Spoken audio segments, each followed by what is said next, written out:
Hello and welcome to exam Adda 007।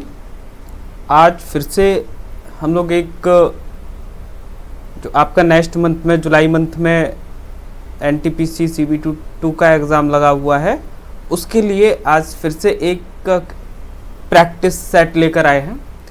इस practice set में आपके प्रीवियस ईयर में जितने भी क्वेश्चन आए हैं सबको इंक्लूड किया गया है। जैसा कि हमने आपको पहले बताया था कि जैसे जैसे हम आगे प्रैक्टिस सेट पर बढ़ेंगे वैसे वैसे आपको जो क्वेश्चन का लेवल है थोड़ा सा अब देखने को मिलेगा। ठीक है, तो आज का जो पहला क्वेश्चन है क्या है कि सलिल का वेतन। ठीक है, सलिल का वेतन, यहाँ से पेन सिलेक्ट कर लेते हैं एक बार। ठीक है, सलिल का वेतन पहले 15% घटाया गया, बाद में 10% बढ़ाया गया। ठीक है, सलिल का वेतन हमने मान लिया पहले 100 था। ठीक है, 15% घटाया गया तो 100 का 15% 15 ही आएगा। ठीक है, 15% घटाने के बाद क्या मिलेगा हमें 85। इसमें 10% की वृद्धि हुई तो हम यहाँ से देख सकते हैं कि 10% इसका कितना हो जाएगा, बोलेंगे 8.5। ठीक है, जब वृद्धि हुई तो कितना आ जाएगा 93.5। 100 इनकम थी, अब कितनी है तो बोलेंगे 93.5। यहाँ क्या हो रहा है, बोलेंगे डिक्रीमेंट हो रहा है। कितने का हो रहा है 6.5% का। ठीक है, 6.5% का। नेक्स्ट क्वेश्चन करते हैं। नेक्स्ट क्वेश्चन में कह रहा है कि पहली 14 संख्याओं का औसत क्या होगा। ठीक है, 14 संख्याएं, कैसी संख्याएं, पूर्ण संख्याएं। ठीक है, अच्छा इसमें क्या होता है, कभी भी इस तरह का क्वेश्चन आए कि पूर्ण संख्याओं का औसत क्या है तो आप क्या करोगे, जितने भी पूर्ण संख्या दी है उससे 1 घटा दोगे। जैसे ये 14 दिया है तो इससे 1 घटा दोगे और कर दोगे आप 2 का डिवाइड। ठीक है, 2 का डिवाइड करने पर क्या मिलेगा तो बोलेंगे 6.5। ठीक है, 6.5। यहाँ पर 15 दिया होता, 15 जो है पूर्ण संख्या दी होती तो हम कहते कि कितना है, बोलेंगे 1 घटा देंगे, 2 का भाग दे देंगे तो कितना मिलेगा, बोलेंगे 7। ठीक है, अगर यहाँ 18 संख्याएं दे रखी होती तो हम कह देते इससे 1 घटा दो और कितना मिलेगा यहाँ पर 17। 2 का डिवाइड करेंगे कितना मिलेगा 8.5। अगर यहाँ पूर्ण संख्या ना होके, यहाँ पूर्ण संख्या ना होके प्राकृतिक संख्याएं दिया होता, ठीक है, प्राकृतिक संख्याएं दिया होता, तब हम क्या करते हैं, प्राकृतिक संख्याएं दिया होता तो जितनी भी आपको, जैसे हमने कहा 14 प्राकृतिक संख्याएं दी है और हमें पता है कि प्राकृतिक संख्याओं का जो योग होता है वो कितना होता है n + 1/2।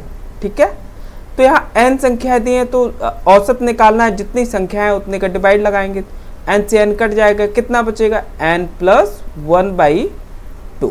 ठीक है, तो बोलेंगे जितनी भी संख्याएं दी है प्राकृतिक संख्याओं का अगर औसत पूछा जाए है, जैसे हमने कहा यहाँ 15 संख्याएं दी हैं तो उसमें क्या करोगे आप 15 में 1 ऐड कर दोगे और 2 का कर दोगे डिवाइड, कितना मिलेगा 8। ठीक है, 8। इस तरह से हम इस तरह के क्वेश्चन कर सकते हैं। चलिए नेक्स्ट क्वेश्चन पर बढ़ते हैं। कह रहा है एक चतुर्भुज ABCD है। ठीक है, जिसमें AB 17 है, BC 8 है, CD 9 है, AD 12 है एंड AC 15 है। उस चतुर्भुज का क्षेत्रफल क्या होगा। ठीक है, तो यहाँ एक चतुर्भुज ऐसे इस तरह से बना लेते हैं। ठीक है, इस तरह से एक चतुर्भुज बना लेते हैं।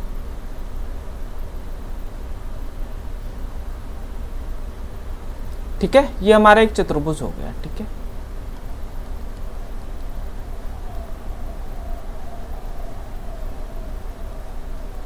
ये होगा आपका A, B, C and D।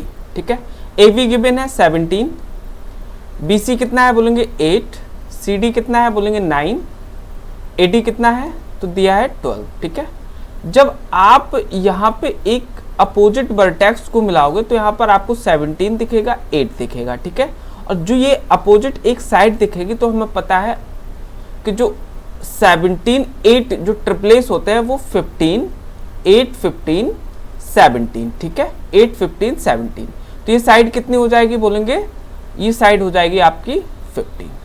तो ये जो 15 के अपोजिट वाली जो बड़ी साइड दिखेगी तो ये इन तीनों ट्रायंगल ABC के लिए क्या हो जाएगी, AB हाइपोटेनियस यानी विकर्ण हो जाएगा। ठीक है, क्या हो जाएगा, विकर्ण हो जाएगा। तो आप अगर इसका एरिया निकालेंगे ABC का, ट्रायंगल ABC का, एरिया निकालेंगे तो होता है 1/2 बेस इंटू हाइट, ठीक है। तो बेस कितना है यहाँ पे, तो बोलेंगे ये तो हाइपोटेनियस है, बेस हो गया आपका 8 मान लो चाहे 15 मान लो, तो हमने 15 कर दिया और ये 8 कर दिया, ठीक है। तो इसका जो एरिया आएगा वो आएगा आपका 60, ठीक है, 60 सेंटीमीटर स्क्वायर, ठीक है। अब हमारे पास कौन सा बचा है, तो बोलेंगे ये बचा है, ये वाला एरिया बचा है। अगर ये वाला एरिया भी निकल आएगा तो क्या आपका पूरा चतुर्भुज का एरिया फाइंड हो जाएगा, बोलेंगे ठीक है। ये आपकी 12 है, ये आपकी 15 है, ठीक है, ये आपकी कितनी है 9 है। तो ऑब्वियसली हम कहेंगे कि ये वाली जो साइड है इन दोनों की हाइपोटेनियस होगी, ठीक है, इन दोनों क्या होगी हाइपोटेनियस। तो इसका एरिया कितना होगा, तो बोलेंगे एरिया ऑफ ट्रायंगल ए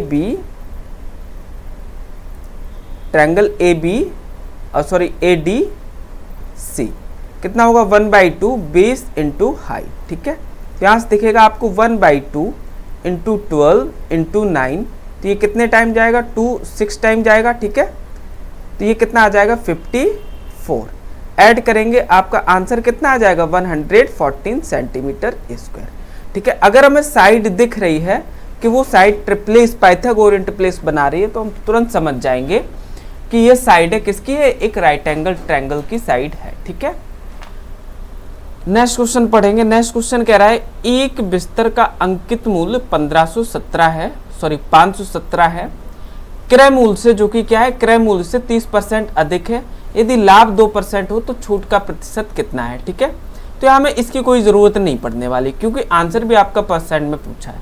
हमने मान लिया कि अगर इसका CP 100 है तो आपका MP कितना हो जाएगा, बोलेंगे 30% अधिक, ठीक है, 30% अधिक, तो ये 100, तो ये कितना हो जाएगा 130, ठीक है। यहाँ पर आपको दिख रहा है कि 2% का प्रॉफिट, तो SP कितना हो जाएगा, SP हो जाएगा 100 की चीज थी, 2% का प्रॉफिट हुआ, इसका मतलब है 102, ठीक है। अब यहाँ डिस्काउंट परसेंट पूछ रहा है। अच्छा, मार्क प्राइस था 150, सेलिंग प्राइस था 102, तो कितने का डिस्काउंट दिया है 28 का आउट ऑफ 130, ठीक है। 130 इंटू लगा देंगे 100, डिवाइड करेंगे कितना आएगा, यहाँ पर आपको मिलेगा 280/30, डिवाइड करेंगे 13 2 जा 26, ठीक है।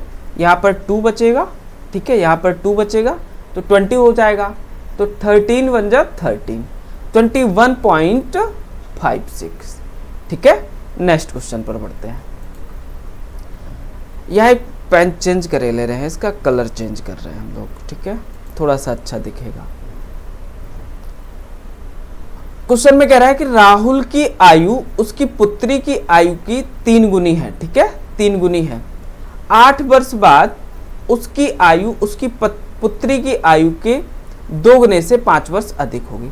हमने यहाँ वर्तमान आयु लिख ली, ठीक है, वर्तमान आयु। तो वर्तमान आयु राहुल की यहाँ पर और उसकी डॉटर की, ठीक है, कितनी थी, तो बोलेंगे अगर डॉटर की x थी वो 3 टाइम्स हो जाएगी, यानी 3x हो जाएगी।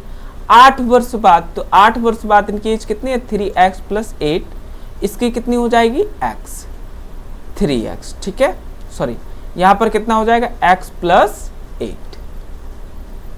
अच्छा, कंडीशन क्या दे रखी है कि ये जो 8 वर्ष बाद आयु है ये इसकी आयु के 2 गुने से 5 अधिक है। तो अगर हम इसमें ऐड कर दें क्या ये दोनों चीजें इक्वल हो जाएंगी, ठीक है। यहाँ पर आपको देखेगा 3x + 8 = 2x + 16 + 5, ठीक है। यहाँ पर 2x इस साइड आएगा तो क्या बन जाएगा हमारे पास x, ये साइड जाएगा तो 8 बचेगा, 16 - 8 8 और 8 5 13। तो यहाँ पर आपकी डॉटर की आयु आ गई। अगर डॉटर की आयु यहाँ पर 13 है तो ये 3 टाइम्स से यानी ये 39 हो जाएगी, ठीक है। चलिए नेक्स्ट क्वेश्चन पर बढ़ते हैं। नेक्स्ट क्वेश्चन में एक इक्वेशन दी है, इसको हमें सॉल्व करना है, ठीक है, इसको हमें सॉल्व करना है। चलिए क्या दिया है 127 - 7 ×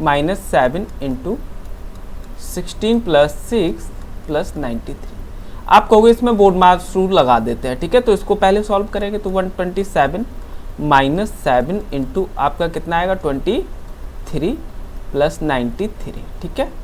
आप यहाँ पर ऐड भी कर सकते हो अभी, ठीक है, ऐड कर सकते हो। कितना मिलेगा आपको 210, ठीक है, 210 माइनस कितना हो जाएगा 140 और 21 कितना आ जाएगा 161। सब्ट्रैक्ट करोगे आखिरी में कितना आएगा 9, ठीक है, तो आंसर कितना हो जाएगा 59। इस क्वेश्चन में अगर यूनिट डिजिट लेके चलोगे तो बहुत जल्दी बन जाएगा क्वेश्चन और आपका, क्योंकि चारों ऑप्शन की यूनिट डिजिट आपके अलग अलग है, ठीक है। नेक्स्ट क्वेश्चन पर पढ़ते हैं। एक आदमी 7 घंटे में 519 किलोमीटर की दूरी तय करनी है, ठीक है, 519 किलोमीटर की दूरी तय करनी है। यदि वह दूरी का 2/3 भाग 5/7 समय में तय करता है, ठीक है, तो शेष समय में शेष दूरी तय करने के लिए उसकी चाल क्या होगी, ठीक है, उसकी चाल क्या होनी चाहिए, ठीक है।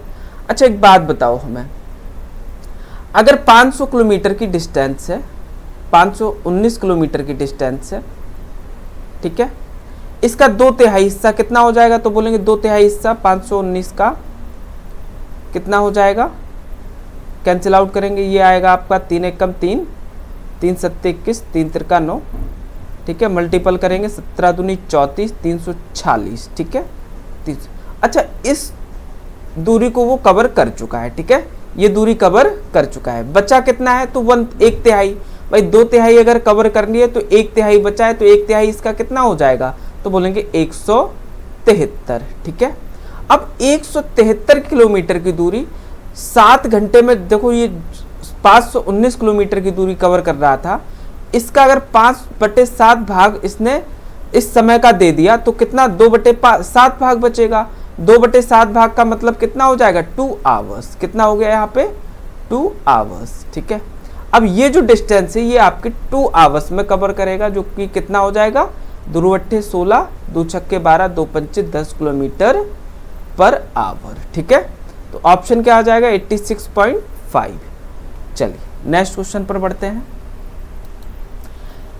नेक्स्ट क्वेश्चन कह रहा है किरण अपनी आय का 45% खर्च करती है, ठीक है, 45% खर्च करती है। हमें पता है कि इनकम से जो भी एक्सपेंड करेगा, करने के बाद जो भी बचेगा वो सेविंग होगी, ठीक है। हमने मान लिया इनकम थी 100, 45% एक्सपेंड कर दिया यानी खर्च कर दिया, बचेगा कितना 55%, ठीक है। अब देखो ये आपकी बचत दे रखी है, यानी 55 जो यूनिट है इसकी वैल्यू आपको दे रखी है 66,000, ठीक है। तो 5 यूनिट कितना हो जाएगा, 5 यूनिट बोलेंगे कितना हो जाएगा, तो 5 यूनिट हो जाएगा आपका 11 से डिवाइड हुआ तो ये 6000, ठीक है। इनकम पूछा है तो इनकम क्या है, यहाँ पे इनकम क्या है 100 है, इसको 100 बनाना है तो 20 से मल्टीपल कर दो, इसको भी 20 से मल्टीपल कर दो, तो आपकी जो इनकम दिखेगी वो कितनी होगी 12, ठीक है। तो कितना आ जाएगा 1,20,000, ठीक है, 1,20,000 आपका आंसर। नेक्स्ट क्वेश्चन पर बढ़ते हैं। यहां पर दिया है क्यूब रूट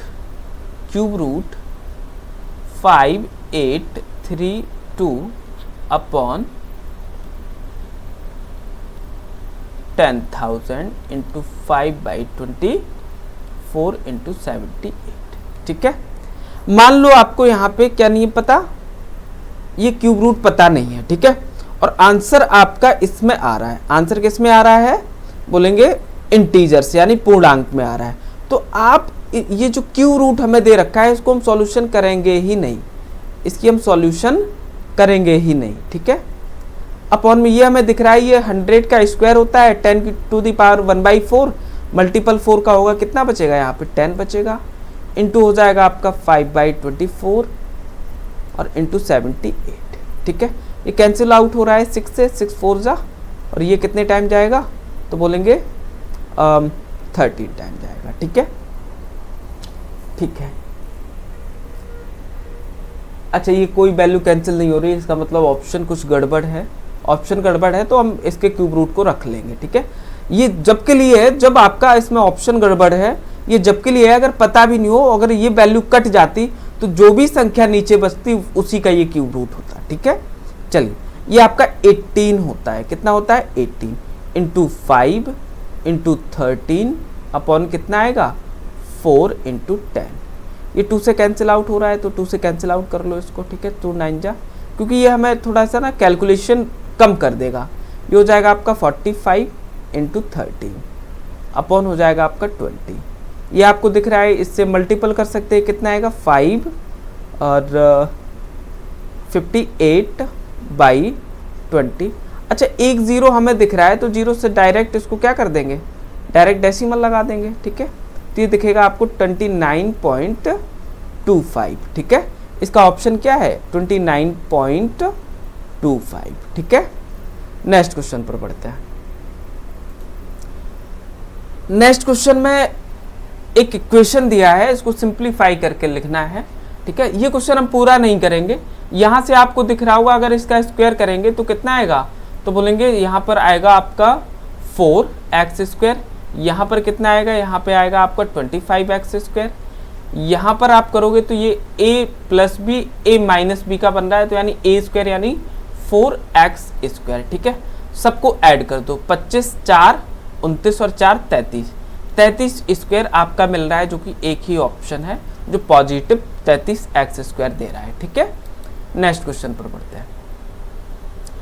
वरुण और आशीष मिलकर एक हॉल को 3 दिन में पेंट कर सकते हैं, ठीक है, 3 दिन में पेंट कर सकते हैं। वरुण अकेले इसको 7 दिन में पेंट करता है, आशीष अकेले 4 तरह के हॉल को, इसी तरह के 4 तरह के हॉल को कितने दिन में पेंट करेगा। तो हम कहेंगे कि वरुण और आशीष मिलकर एक हॉल को 3 दिन में पेंट कर रहा है, ठीक है। और यहाँ पर वरुण कितने दिन में कर रहा है अकेले, 7 दिन में, तो हम मान लेंगे कि टोटल जो वर्क है हमारा 21 है। तो वरुण और इसने आशीष ने मिलकर एक दिन में कितना किया है 7, इसने एक दिन में कितना किया है, वरुण ने अकेला 3। अगर वरुण ने अकेला एक दिन में 3 किया है तो हमें पता है कि आशीष ने अकेला 4 यूनिट काम किया होगा, ठीक है, 4 यूनिट काम किया होगा। अब टोटल वर्क जो है ना हमारे पास 4 टाइम्स हो जाए, क्योंकि ये पहले 21 था तो 21 का 4 तरह का हॉल है, तो बोलेंगे 4 गुना, ठीक है। डिवाइड लगाएंगे किसका, 4 का, तो आंसर कितना हो जाएगा 21 डेज, ठीक है। नेक्स्ट क्वेश्चन पर पढ़ते हैं। दो संपूरक कोण में से बड़ा कोण छोटे कोण से 28% अधिक है, ठीक है। जो संपूरक कोण होते हैं वो कितने होते हैं 180। अगर दो कोणों का योग 180 है तो उन दोनों को बोलेंगे एक दूसरे का ये संपूरक है, ठीक है। अगर एक x है तो एक कितना होगा x + 28, यह आपका हो जाएगा 2x इक्वल 180 माइनस 28, सब्ट्रैक्ट करेंगे 2x इक्वल की वैल्यू कितनी मिल जाएगी 152, ठीक है। कैंसिल आउट करेंगे तो x की वैल्यू कितनी आ जाएगी 76, ठीक है। हमें छोटा कोण पूछा तो x हमने क्या किया, छोटा कोण माना है, ठीक है। चलिए नेक्स्ट क्वेश्चन पर बढ़ते हैं। नेक्स्ट क्वेश्चन क्या कह रहा है, नेक्स्ट क्वेश्चन कह रहा है कि दीवार के सहारे टिकी एक सीढ़ी 36 ग्राउंड के साथ कोण बनाती है, ठीक है।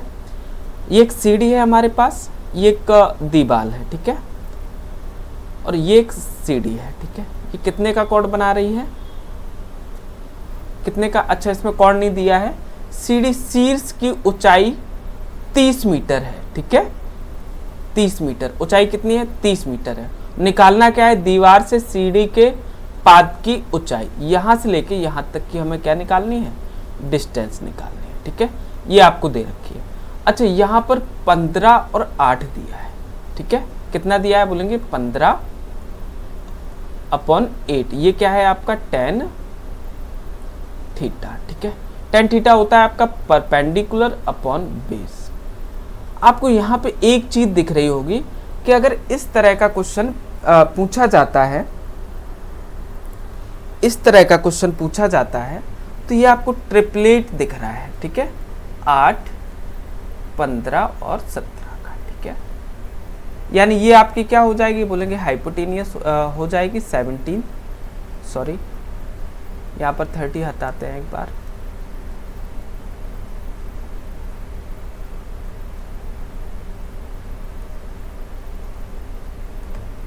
यहाँ पर हाइपोटेनियस हो गई आपकी 17, परपेंडिकुलर है 15, ठीक है, बेस कितना है 8, बेस कितना है 8।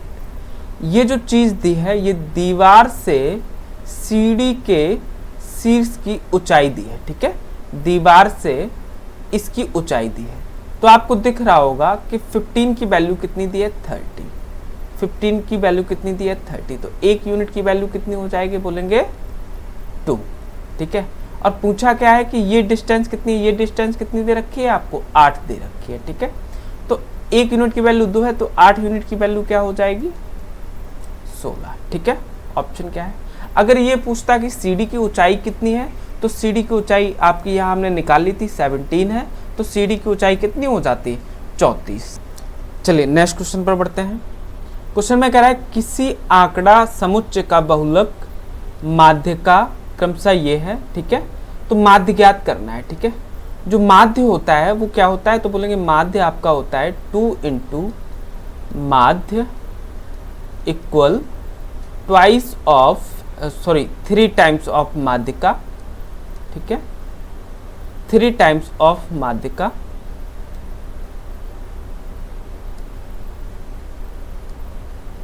माइनस बहुलक, ठीक है। या फॉर्मूला याद कर लो, जब हम थ्योरी क्लास पढ़ेंगे तो ये सारी चीज़ों को बताएंगे कि ये कैसे आया है, मीन मोड मीडियन कैसे फाइंड होता है, ठीक है। तो 2 इंटू माध्य में फाइंड करना है, ठीक है। यहाँ पर 3 इंटू माध्यिका कितनी दी है आपको, माध्यिका दी है 88 माइनस बहुलक कितना दिया है 28.4। फाइंड करेंगे इसको, ठीक है, सिंप्लीफाई करेंगे, कितना आएगा 3 8 जा 24, यहाँ पर आएगा 26 माइनस 28.4। सब्ट्रैक्ट करेंगे कितना आएगा, सब्ट्रैक्ट करेंगे आएगा 6 पॉइंट, यहाँ पर कितना आएगा 5 3 एंड 2। डिवाइड लगा देंगे 2 का, कितने टाइम जाएगा, 2 1 जा 2 और 2 1 जा 2 7.8। अच्छा यहाँ पर 6 दिख रहा है तो हमें डायरेक्ट लगा देना चाहिए था, डेसिमल के बाद क्या आया है आपका 8 आया है, ठीक है। नेक्स्ट क्वेश्चन पर बढ़ते हैं। एक गोले का पृष्ठीय क्षेत्रफल कितना है जिसका व्यास, अगर व्यास दिया है d आपका दिया है 98, तो रेडियस जो होती है वो हाफ ऑफ d होता है, ठीक है, जो कि कितना हो जाएगा, बोलेंगे 49, ठीक है, 49। और आपका जो गोले का पृष्ठीय क्षेत्रफल होता है वो कितना होता है, बोलेंगे 4 पाई r स्क्वायर, ठीक है, 4 पाई r स्क्वायर। 4 कितना है, तो बोलेंगे 4 इंटू 22/7 और यहाँ पर कितना 49 इंटू 49, 7 7 जो आपको दिखेगा यहाँ पर 49, ठीक है। एंड ये कितना आ जाएगा आपका, तो बोलेंगे 7 चौको 28, ठीक है, इंटू 22 इंटू 49। अच्छा यहाँ कैलकुलेशन देख लेते हैं, जैसे हम यहाँ यूनिट डिजिट पर देखेंगे 9 दूनी 18 8 8 64, जो कि आपके 3 ऑप्शन में आया हुआ है, ठीक है। यहाँ पर अगर कैलकुलेशन करेंगे तो देखो यहाँ पर इसकी कैलकुलेशन ऐसे करेंगे 28 2 56 560 और 560, ठीक है। तो ये कितना दिखेगा 616, ठीक है, 616, 6 5 11 1, यहाँ पर ये। अब यहाँ पर 49 का अगर मल्टीपल करेंगे तो आप वास्तव में 49 का नहीं करो, यहाँ पर 50 का, क्योंकि ये 49 को हम क्या लिख सकते हैं, यहाँ पर 49 को 50 माइनस 1 लिख सकते हैं। तो इसका मल्टीपल इसमें करेंगे तो यहाँ से हमें थोड़ा सा आसानी हो जाएगी कि 16 5 ज़ा 80 0 8 कैरी आया, ठीक है। और फिर आपका 6 से हो जाएगा 6 5 ज़ा 30, ये आ जाएगा आपका 38, और माइनस कितना कर देंगे, माइनस कर देंगे 616। तो आपको यहाँ दिखेगा 10, यहाँ 10 में से 6 सब्ट्रैक्ट हुआ 4 बचेगा, 9 में से 1 गया 8 बचा। अब 8 for 2 ऑप्शन में है तो यहाँ 7 से 6 गया, कितना बचेगा 1, तो एक ही ऑप्शन आपका दिख रहा है, ठीक है, जो जिसके लास्ट 3 डिजिट कितने हैं 184, ठीक है। चलिए नेक्स्ट क्वेश्चन पर बढ़ते हैं। यहाँ कहीं गलत किया है क्या, एक बार देख लेते हैं, यहाँ पर गलत किया है, यहाँ पर आएगा आपका 0, ठीक है। चलिए नेक्स्ट क्वेश्चन पर बढ़ते हैं। यहाँ पर कुछ टर्म्स दिए हैं, ठीक है, और ये कहा गया है कि इसकी माध्यिका क्या होगी, माध्यिका क्या होगी। तो माध्यिका के लिए हम लोग इसको किस में लगा लेते हैं, एक ऑर्डर में लगा लेते हैं, असेंडिंग ऑर्डर। तो यहाँ पर आएगा 11 18, फिर आपका दिखेगा 11 18, इसके बाद कौन सा नंबर आएगा यहाँ पर, बोलेंगे 27, इसके बाद देखेंगे कौन सा नंबर आ रहा है कौन सा नंबर आ रहा है 27 के बाद 30, फिर आएगा 34, 35, ठीक है। अब आपका क्या दिखेगा 35 के बाद 76, फिर सॉरी यहाँ पे आएगा आपका 52, ठीक है 52, इसके बाद क्या आएगा 76, फिर क्या आएगा आपका 76 के बाद 80, 80 में क्या है 81 एंड 83, 81, 83, 4। अब हो गए 11। अगर आपको माध्यिका निकालनी है तो टर्म भी निकाल सकते हैं या फिर इसको ऐसे कर लो, इससे ये गया, एक नंबर ये हटा दो। पहले बहुत सारे ऐसे ऐसे क्वेश्चन किए हैं, ठीक है, ऐसे ऐसे क्वेश्चन किए, तो ये कितना आ जाएगा आपका 35, जो बीच का नंबर बचेगा वही आपका आंसर हो जाएगा, ठीक है। यहाँ टर्म भी निकाल सकते थे कि 11/2, ठीक है, 11 + 1/2, 6 पे जो 6 प्लेस पर था, 1 2 3 4 5 6 प्लेस पर, ठीक है। तो ये निकलेगा कैसे, तो बोलेंगे नंबर ऑफ टर्म + 1/2, तो 6 टर्म पर यानी 6 प्लेस पर जो नंबर है वही क्या हो जाएगा आपका माध्यिका हो जाएगी, ठीक है। नेक्स्ट क्वेश्चन पर पढ़ते हैं। यदि 7.5 रेशियो 19.5 इक्वल 16 रेशियो x दिया है, तो क्या ये यहाँ से हम निकाल सकते हैं? बिल्कुल निकाल सकते हैं। बोलेंगे 7.5/19.5 इक्वल 16/x दे रखा है, ये डेसिमल कैंसिल आउट हो जाएगा, x की वैल्यू कितनी आ जाएगी 16 × 195/75, ठीक है 75। ये किससे डिवाइड हो रहा है 5 से, 5 9 जा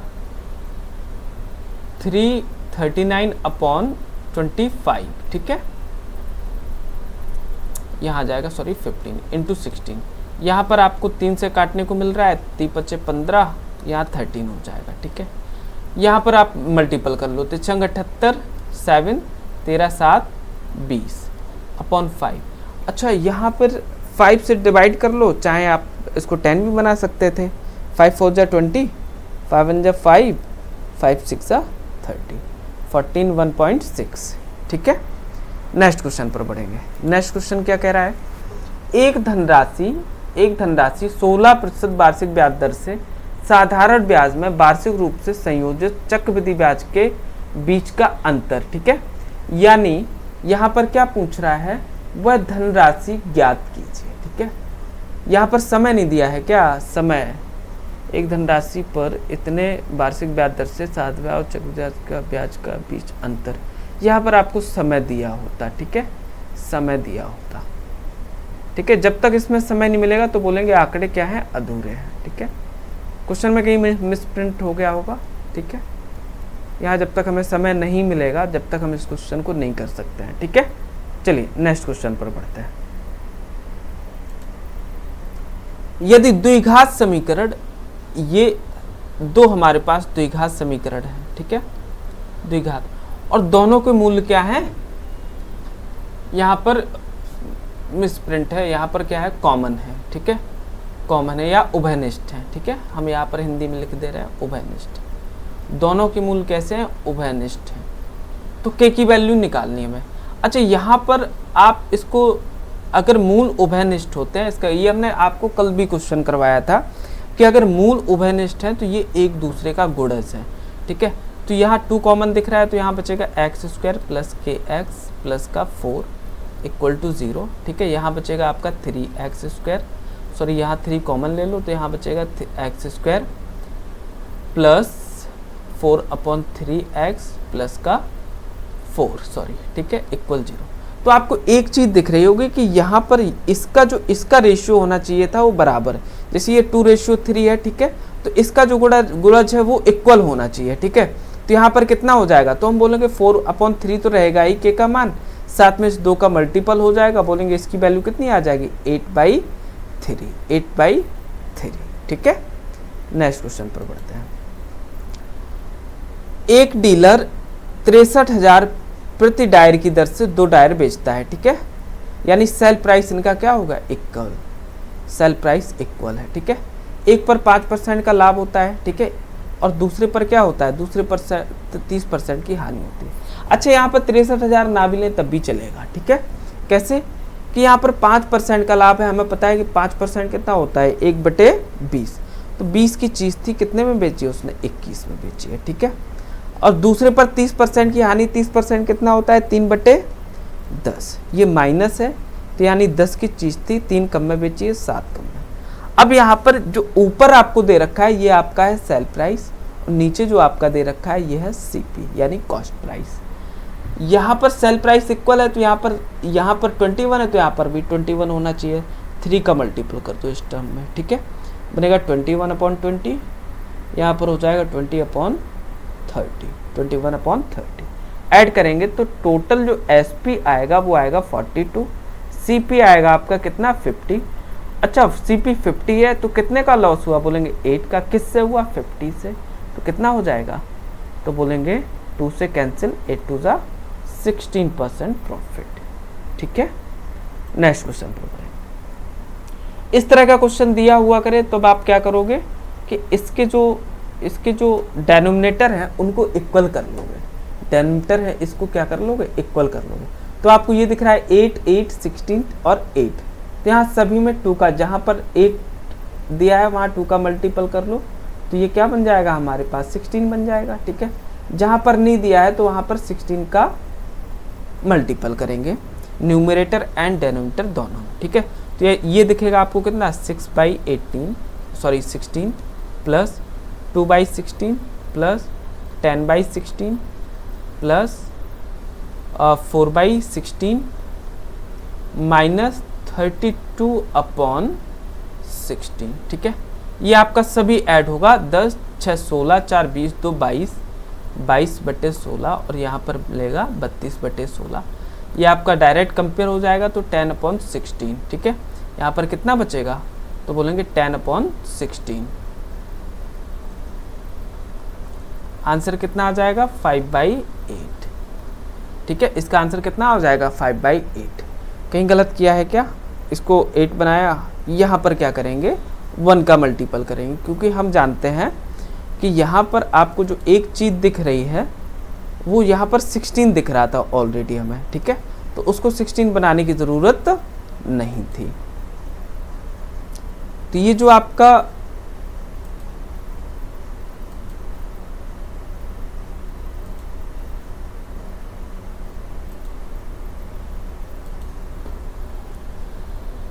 यहाँ पर कितना हो जाएगा? 5/16। अब सभी को जोड़ देंगे, 5 4 9 6 15 2 17/16 माइनस 32/16। सब्ट्रैक्ट करेंगे कितना बचेगा? बोलेंगे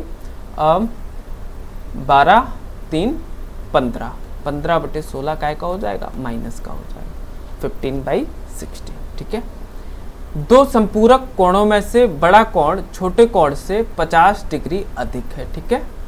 दो संपूरक कोण है, यहाँ भी संपूरक कोण आया है, ठीक है। तो आपको क्या दिखेगा? यहाँ पे यहाँ दिखेगा, अगर एक x है तो एक कितना हो जाएगा? x + 50 इक्वल आ जाएगा 180, क्योंकि संपूरक कोणों का योग कितना होता है? 180। तो ये बनेगा आपका 130।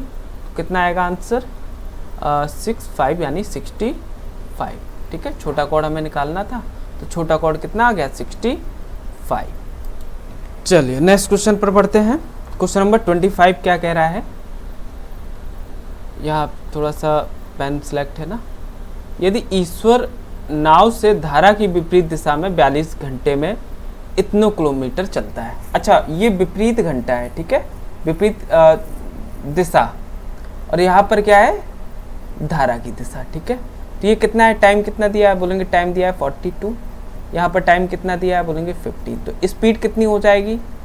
स्पीड जो है ना वो टाइम के ही रेसिप्रोकल हो जाएगी, ठीक है। तो यहाँ 3 से कटा है 3 × 5 = 15, और ये 3 से कटेगा कितना बचेगा? यहाँ 14, ठीक है। ये तब होता है जब आपकी डिस्टेंस इक्वल दी हो, तो स्पीड का रेशियो टाइम के रेशियो से रेसिप्रोकल होगा, टाइम का रेशियो स्पीड के रेशियो का रेसिप्रोकल होगा, ठीक है।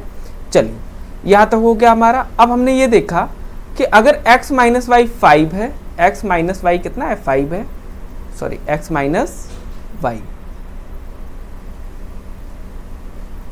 5 है, और x + y कितना दिया है यहाँ पर? 14। तो क्या आप यहाँ x और y की वैल्यू फाइंड कर सकते हो? जी हाँ, बिल्कुल।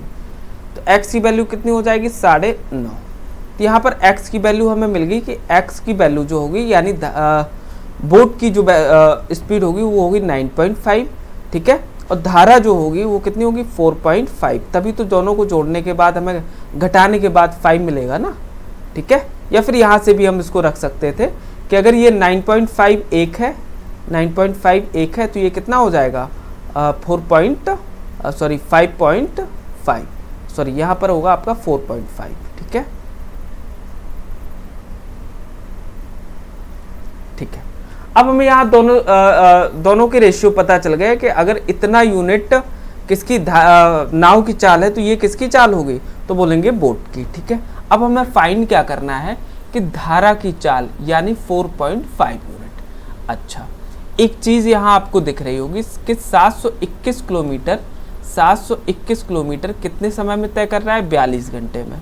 तो 42 घंटे में ये दोनों का योग होगा क्या, दोनों का नहीं, यहाँ पर 42 घंटे में कर रहा है तो इसका मतलब है कि धारा के विपरीत दिशा में x माइनस वाई। तो x माइनस वाई कितना है आपका, x माइनस है 5 यूनिट। 5 यूनिट की वैल्यू अगर इतनी है तो हमें कितनी यूनिट की वैल्यू निकालनी है, तो बोलेंगे 4.5 की, ठीक है। तो 4.5 यूनिट इक्वल 721/40, 2 इंटू 4.5/0.5, ठीक है, 0.5, यहाँ 0.5 क्यों होगा, ऑलरेडी दिया था ना 5 9 जा 45, डेसिमल के बाद 9 आया, ठीक है। और ये आपका 7 6 42, ये आपको दिखेगा, ये दिखेगा 103, ठीक है। ये 3 से कैंसिल आउट हो रहा है तो बेशक काट सकते हैं इसको, 3 दूनी 6, 3 तिरका 9.3, ठीक है। मल्टीपल करेंगे 100 में 0.3 का तो आएगा 3 तिरका 9, 309, और एक डेसिमल आएगा आपका और डिवाइड में आएगा 2, तो कितना आएगा 15 2 चौको 8 2 पंचे 15.45 आपका आंसर हो जाएगा, ठीक है। नेक्स्ट क्वेश्चन पर बढ़ते हैं। एक कक्षा के 30 विद्यार्थियों ने एक परीक्षा दी, ठीक है, एक कक्षा थी उसके 30 विद्यार्थियों ने एक परीक्षा दी। 12 विद्यार्थियों का औसत कितना है, 12 विद्यार्थियों का औसत है आपका 60, बच्चे कितने हैं 18 का औसत कितना है 62। अच्छा, हम यहाँ 60 इसको भी मान लेते हैं कि मान लो यहाँ पर 60 इसका रहा होता, ठीक है, 60, तो बचा कितना है 2, यानी अगर 60 होता तो सभी 30 विद्यार्थियों का औसत कितना हो जाता, एवरेज कितना हो जाता, बोलेंगे 60 हो जाता। लेकिन आपको ये 2 जो दिखेगा ना वो पर स्टूडेंट से 2 लिया गया है, तो यानी कितना लिया गया है 36, कितने में डिवाइड करेंगे 30 में, तो एक डेसिमल कितना आएगा 1.2, यानी ये आपका यहाँ पे बढ़ जाएगा 1.2, कितना हो जाएगा 61.2, एवरेज नया कितना है 61.2। नेक्स्ट क्वेश्चन पर बढ़ते हैं कि पाइप ए एक टैंक को 18 मिनट में भर सकता है। एक पाइप था वो 18 मिनट में भर रहा है, यहाँ प्लस डोनेट करेगा कि वो पाइप भर रहा है। बी पूरी तरह भरे हुए टैंक को 20 मिनट में खाली कर रहा है, ठीक है, 20 मिनट में खाली कर रहा है, ठीक है। शुरू में ए पाइप को खोला गया। अब यहाँ पर देखो हमने कोई भी काम मान लिया, हमने कहा है काम कितना माना, तो इसका एलसीएम ले लेंगे तो हो जाएगा आपका 180, ठीक है, 180। तो ये कितना मिलेगा, यहाँ पर 10 मिलेगा और यहाँ पर कितना मिलेगा 9, कि ये 10 भर रहा है और ये 9 खाली कर रहा है, ठीक है, 1 घंटे में।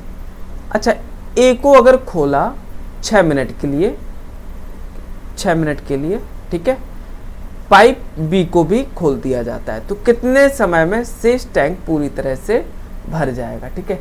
अच्छा, यहाँ पर अगर 6 मिनट के लिए खोला है तो आपका टैंक कितना भर गया है 60, ठीक है, 60 भर गया है, तो कितना बचा है भरने को, अभी 120 बचा है, 120 बचा है। ये अगर दोनों पाइप को खोल दिया जाएगा तो 1 मिनट में कितना भरेगा 1 यूनिट, डिवाइड करेंगे 1 का, यानी शेष जो है ना वो 120 मिनट में भरेगा, 120 मिनट में भरेगा, ठीक है। चलिए नेक्स्ट क्वेश्चन पर बढ़ते हैं। नेक्स्ट क्वेश्चन में कह रहा है कि x और 338 के बीच जो मध्यानुपात है वो कितना है 260। जो मध्य अनुपात है उसका 2 बार गुणा कर दो, ठीक है, और डिवाइड में जो एक संख्या दी है 2 में से उसका डिवाइड कर दो, ठीक है। तो आपको क्या मिलेगा, x की वैल्यू मिल जाएगी, ठीक है। यहाँ पर किससे कट रहा है, यहाँ पर कट रहा है आपका 13 से, 13 दूनी 26, 20, 13 दूनी 26, 78, ये कटेगा आपका 1, यानी आंसर कितना आ जाएगा 200, ठीक है। चलिए नेक्स्ट क्वेश्चन पर बढ़ते हैं। नेक्स्ट क्वेश्चन क्या कह रहा है, वह अवधि ज्ञात कीजिए जिसमें 1200 की धनराशि 4% साधारण ब्याज की दर से कितनी हो जाएगी, 2280 हो जाएगी, ठीक है। 2280 हो जाएगी, इसका मतलब है कि 1200 की धनराशि बढ़ी कितनी है, तो बोलेंगे 1080, ठीक है। तो टोटल कितनी प्रतिशत बढ़ी है, तो बोलेंगे 90%। 90% बढ़ी है। हमें पता है कि साधारण ब्याज में प्रत्येक वर्ष इक्वल ब्याज मिलता है, तो एक वर्ष में 4 मिलता है, तो ये 4 से भाग कर देंगे, कितना आएगा, 4 दूनी 8, 4 दूनी 8, 4 पंचे 20, यानी 22.5 वर्ष, ठीक है, 22.5 वर्ष।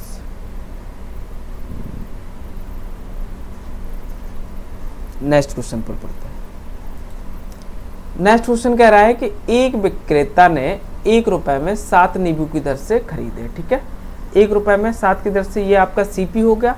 सीपी पर प्रॉफिट हुआ कितना, 75%, तो ये कितना हो जाएगा, 4 से 7 हो जाएगा आपका, ठीक है।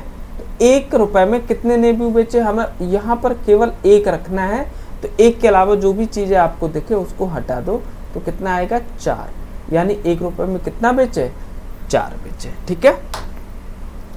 आज यही रखते हैं। आप सभी को बहुत बहुत धन्यवाद, और अगर वीडियो अच्छा लगा हो तो आप चैनल को सब्सक्राइब करें अगर आप इस चैनल पर नए हैं, ठीक है, और अपने मित्रों पर, अपने दोस्तों में ये चैनल को थोड़ा सा शेयर करें ताकि हम और भी बेहतर चीज़ों को यहाँ पर कर सकें, ठीक है। कुछ क्वेश्चंस है अभी और भी लेके आने वाले हैं, जो कि आपको उनका स्टैंडर्ड भी आपको अच्छा दिखेगा, ठीक है, एग्ज़ाम में आए हुई, क्योंकि यहाँ पर हमने जितने भी क्वेश्चन रखे हैं उस सारे क्वेश्चंस किसमें, एग्जाम्स में आए हुए हैं, ठीक है। तो यही रखते हैं आजकल, ठीक है।